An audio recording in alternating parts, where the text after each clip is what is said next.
Mahibaw-an sunod semana pa kun buksan sa publiko ang mga samang sa dakbayan sa Talisay, atol unya sa Kalag-Kalag.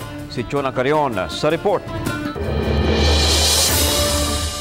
Ning panahon sa pandemya, lisod gyud nga magtapok ang mga tao kinigumikan sa posibilidad nga matakbuyan sa COVID-19. Gipaabot nga dagsaon gyud sa mga tao ang mga sementeryo, ilabi na sa adlaw sa mga santos ug binatay aron pagbisita sa ilang mga mahal sa kinabuhi nga mitaliwan na. Apan ang dakbayan sa Talisay, tunaan pa nila kung unsay angayang buhaton aron malikayan ang pagtakod unya sa COVID-19. Makigtigom una si Mayor Samsam Gulyas tali sa kapulisan, mga barangay officials ug City Health usa siya mo desisyon kung buksan ba panahon sa Kalag-Kalag ang mga samang dinhi sa dakbayan sa Talisay. I want it to be consultative. I want the police to be there. I want the traffic to be there. Then hopefully we can come up with a decision regarding Kalag-Kalag and what protocols we have to set.